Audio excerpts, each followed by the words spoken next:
Orkestra Simfonike e Shkodrës pas procesit të riformatimit dhe tashmë në drejtimin artistik të Elda Laros është rikthyer në skenën e teatrit Migjeni.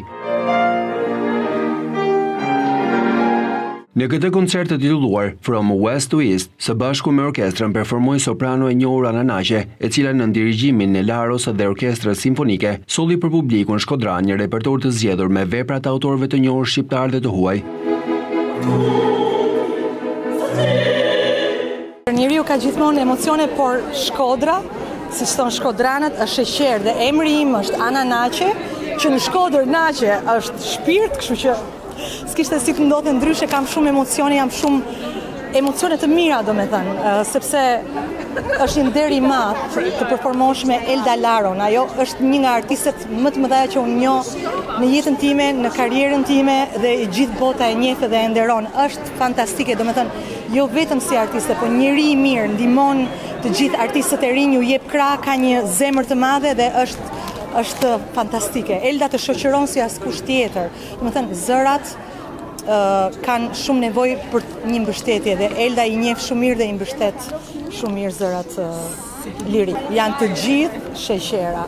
Për Zotin, të gjithë duan që të bashkëpunojnë sa më mirë, të japin më të mirën e tyre, janë serioza, janë të qeshur, janë të dashur, edhe bashkëpunojnë shumë mirë. Dëgjojnë, domethënë, edhe Eldën e ndjekin jashtëmase mirë. Niveli ishte shumë i mirë, jam shumë e kënaqur. Për drejtuesen artistike të Orkestrës Simfonike të Shkodrës, Elda Laro, ky ishte koncerti i parë në drejtimin e saj. Ajo theksoi se do të vijojë përgatitjet për të sjellë në skenën shkodrane emra të mëdhenj të muzikës shqiptare, të cilët do të performojnë krah Orkestrës Simfonike të qytetit, teksa u përgjigje dhe pyetjes se kush do të drejtojë orkestrën kur ajo ndodhet në Gjermani. Është një emocion tjetër, një emocion i ri, një emocion me akoma më shumë përgjegjësi.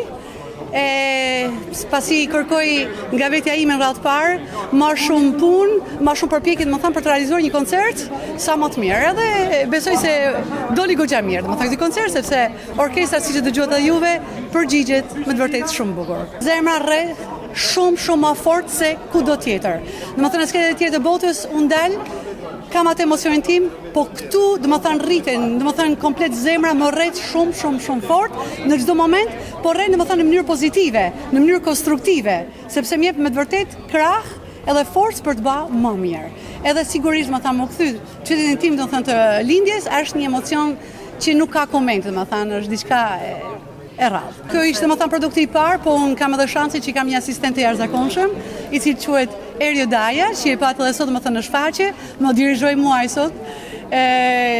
Domethënë, kam fatin që kam atë, pasi ai e përgatit domethënë orkestrën kur nuk jam këtu dhe pastaj organizojmë domethënë bëjmë javë domethënë të mëdha, punë domethënë të madhe për të realizuar pastaj një koncert. Çfarë do ketë? Koncerti i jashtëm do jetë akoma me përgjegjësi akoma më të madhe, pasi do kemi edhe një tenor të jashtëzakonshëm që është Sajmir Pirgu dhe një pianist shumë të mirë, Klevis Gjergjin, edhe orkestra do të jetë akoma në nivel të lartë. Ky koncert i Orkestrës Simfonike të Shkodrës solli për publikun emocione të veçanta dhe duke dëshmuar edhe një herë potencialin e madh artistik që Shkodra ka për të ofruar. Me përkushtimin e drejtueses artistike Elda Laro dhe bashkëpunimin me emra të njohur të muzikës shqiptare, Orkestra Simfonike e Shkodrës ka si synim të kthehet në një pikë referimi për artin dhe muzikën klasike në Shkodër.